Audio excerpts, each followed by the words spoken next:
Estamos de volta com o segundo bloco do programa A Polêmica Especial Eleições 2016, hoje recebendo o presidente do Sindicato dos Médicos de Campos, o José Roberto Crespo, que está aqui fazendo um raio-x da saúde pública municipal. Hoje a gente sabe que Campos vive um caos na saúde e a gente vai falar agora nesse bloco com relação aos hospitais conveniados. Nós temos hoje alguns hospitais conveniados, além do Hospital Ferreira Machado e além do Hospital Geral de Guarulhos, que são hospitais municipais.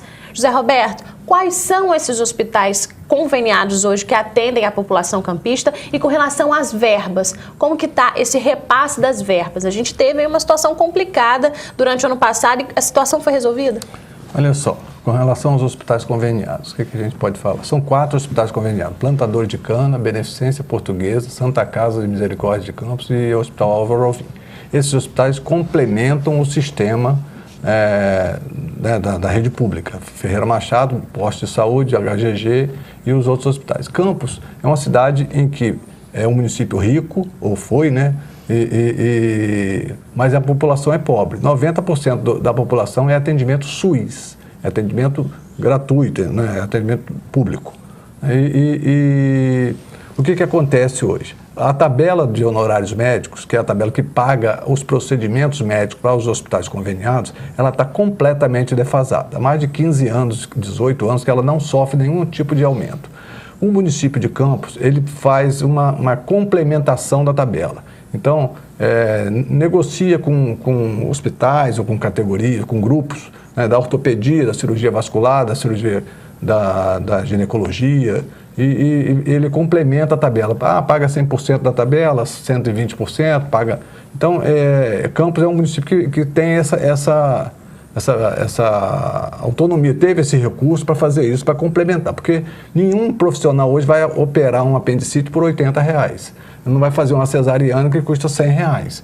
Ninguém vai fazer isso pelo SUS, porque você vai colocar um paciente num centro cirúrgico, anestesia geral, para operar, para ganhar R$80, ele prefere, não opero não, só vai para o Ferreira Machado, você vai para outro lugar, porque isso aí é um risco, vou assumir um compromisso, e as complicações que podem dar do paciente, porque anestesia é uma anestesia, uma cirurgia é uma cirurgia, pode não ter nada, mas tem. O Babenco morreu aí ontem por uma cirurgia,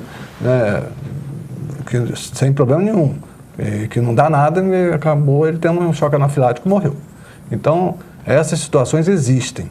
E aí, com relação a esses hospitais, tem essa dificuldade. O que aconteceu ano passado? Ano passado, a gente, já há algum tempo, desde 2014, o município vinha repassando com dificuldades as verbas para os hospitais. Os médicos, por consequência, não recebiam os seus honorários, os seus serviços. E aí, eles pararam de trabalhar. Muitas suas especialidades você não conseguia marcar ficha, marcar cirurgia, não conseguia, porque o cara vai falar, teve períodos que ficou 1 ano sem receber. A tabela tem um hospital que ficou 1 ano sem pagar.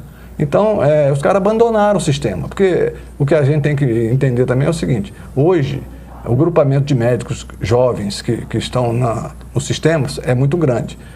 Eu sou de uma geração um pouco mais antiga, vamos dizer assim, em que aprendi a trabalhar nesse sistema, né? Só que o médico jovem hoje, ele tem emprego, ele é da geração do concurso público. Então, se ele trabalha, ele pode trabalhar, dar um plantão em Campos, dar outro plantão em Macaé, dar outro plantão em Quissamã, ele não precisa trabalhar mais. Aí ele não vai trabalhar de graça, como a gente faz, de atender, esperar, o hospital não pagou esse mês, não pagou o mês que vem, vai enrolando a gente, porque a gente é dessa geração em que era assim que funcionava em Campos. Campos é o que a gente chama, é a precarização da saúde. O médico trabalha de forma precária, ele não tem salário fixo, ele não tem férias, ele não tem 13º, se ele ficar doente ele não recebe nada. Então, esse tipo de médico ele está acabando, a geração nova, e por isso que você não conseguia marcar ficha para nenhuma especialidade, porque esse médico abandonou, ele falou, eu não trabalho assim não, eu não quero, eu tenho outro emprego, eu não preciso.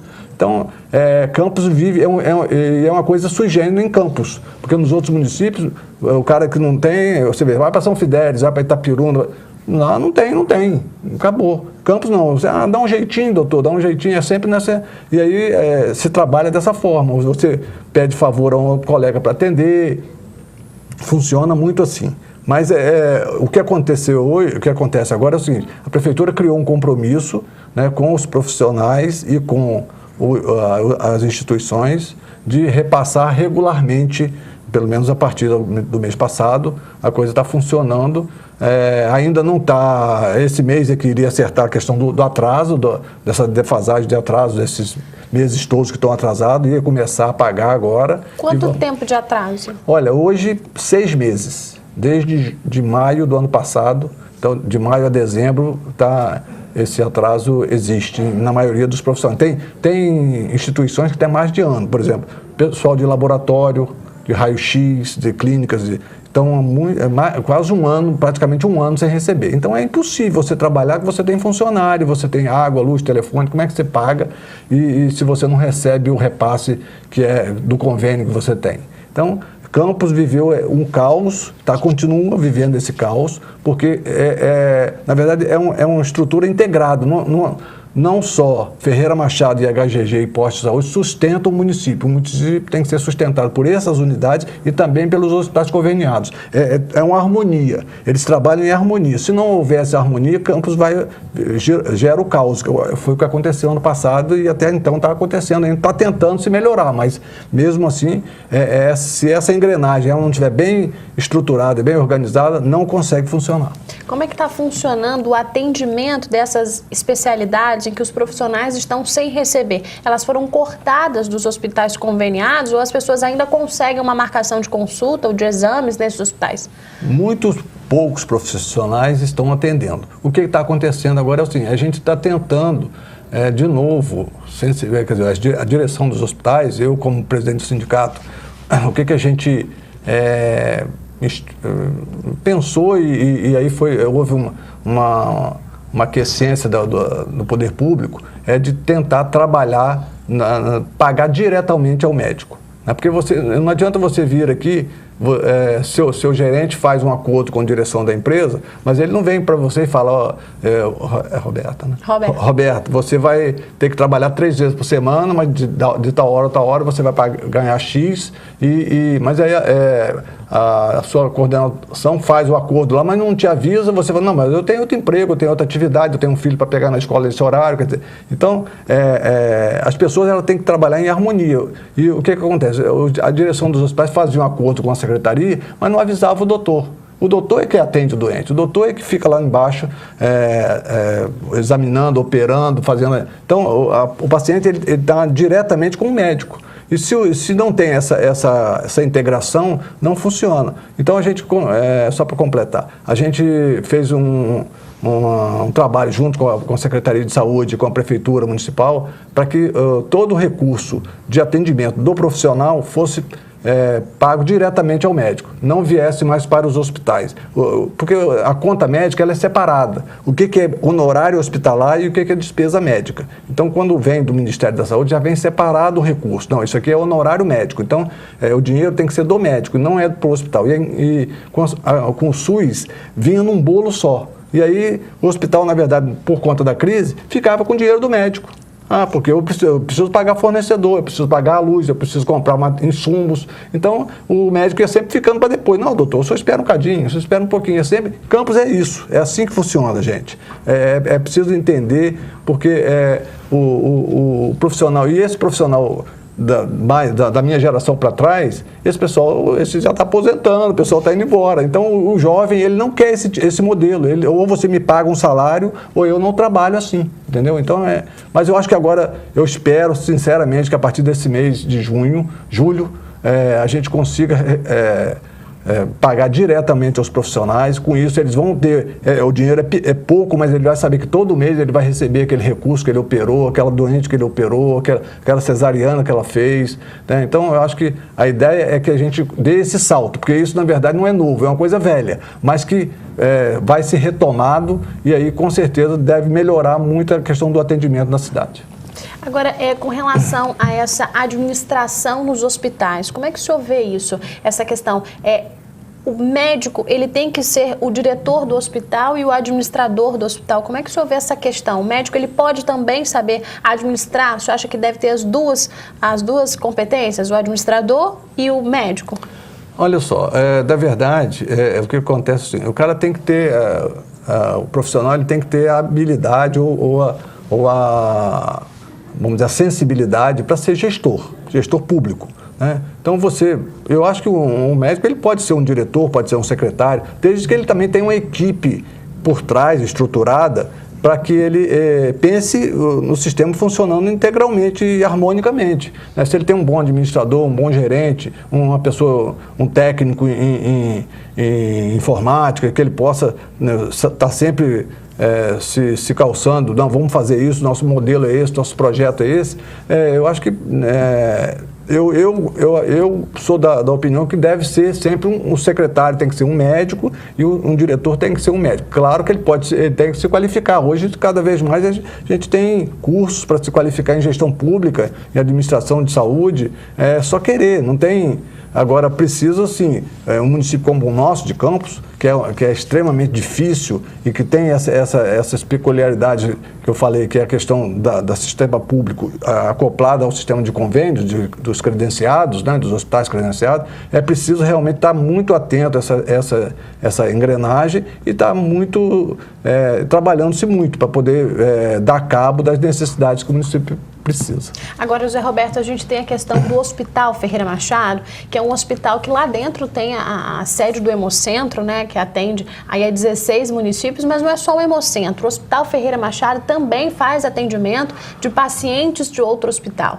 E a gente percebe que a Prefeitura, né, através dos seus gestores, eles gostam muito de dizer que Campos e o Hospital Ferreira Machado atendem 16 municípios. Mas o que esquecem de dizer é que eles não fazem isso de graça, atendem os 16 municípios, mas recebem verba para isso. Então, como é que o senhor vê essa questão desse atendimento do Hospital Ferreira Machado, que realiza uma série de cirurgias, principalmente dos pacientes aí diariamente acidentados em acidentes com motos, nessa questão toda?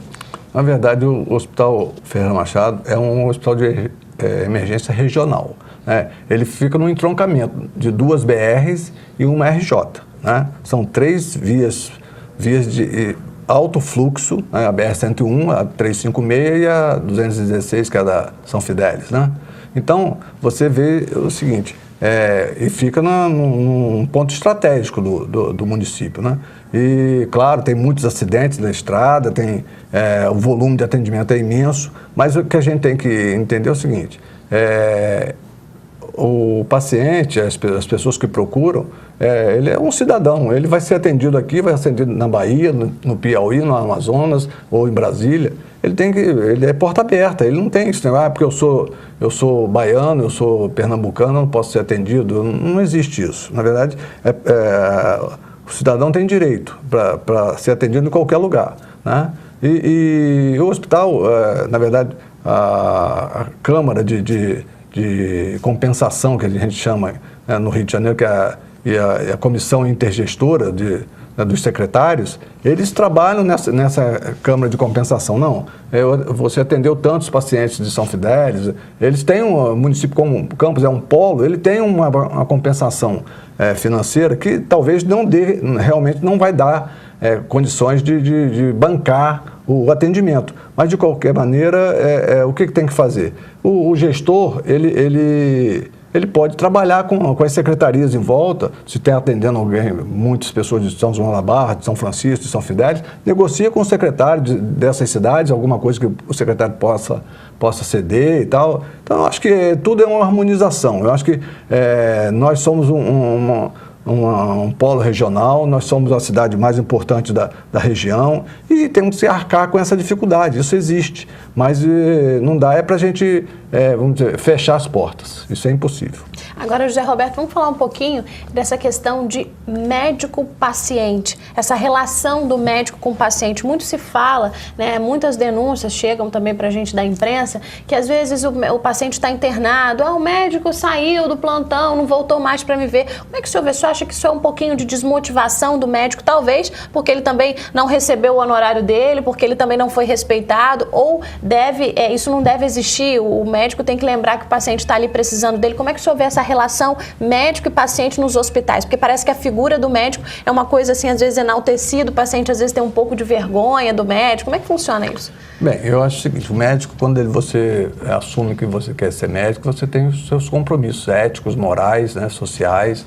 Então, eu acho que você, claro, você vive numa relação médico-paciente, é uma relação de pessoas, né? E você pode não gostar da atitude, da postura daquele profissional, vai procurar outro, né? Mas eu acho que quando você assume um compromisso com o paciente, se aquele paciente vem te procurar e que você assume, você opera, você atende aquilo, você assumiu um compromisso, aquilo ali se fez um casamento. Pode durar um dia, uma hora ou meia hora ou não durar nada, mas não importa. Quantas pessoas já me falam que eu fui um médico, ele me receitou um negócio, não gostei, peguei a receita lá no corredor e rasguei, joguei fora. Tudo bem, vou procurar outro. Então, hoje o que está acontecendo é o seguinte, eu acho que o desgaste das relações das pessoas está muito ruim. Então, a gente tem que buscar cada vez mais essa qualificação de ouvir, do médico ter a paciência de ouvir. Às vezes, o doente chega num momento, às vezes, de dor, de dificuldade, de angústia. E você tem que ter a tranquilidade de colocar o doente para sentar do seu lado. O que o senhor está precisando? O que é? Como é que é? Entendeu? Olha, eu vou vir aqui tal hora, assim. Entendeu? Eu acho que tem que ter essa abertura. As pessoas querem ser bem tratadas. E para isso você tem que informar mesmo. Olha, vai para o acompanhante, se o paciente está... E fala, olha, eu só vou poder vir aqui tal hora. A senhora fica tranquila, eu vou vir aqui. Qualquer coisa a senhora vai procurar fulano daqui do setor. Eu já falei com o médico que está aqui. Então, quer dizer, é a questão de você dialogar com as pessoas. Eu acho que tem que trabalhar a questão da informação, e essa questão da convivência mesmo harmônica entre seres humanos. Agora, José Roberto, só para a gente encerrar esse bloco, se o senhor pudesse resumir a saúde do município de Campos com uma palavra, o que o senhor diria? Dificuldade. José Roberto, gostaria de te agradecer pela entrevista. Encerramos aqui esse bloco e agora a gente vai chamar o nosso próximo entrevistado, que é o Wellington Cordeiro, que vai falar um pouquinho com a gente sobre a cultura no município de Campos.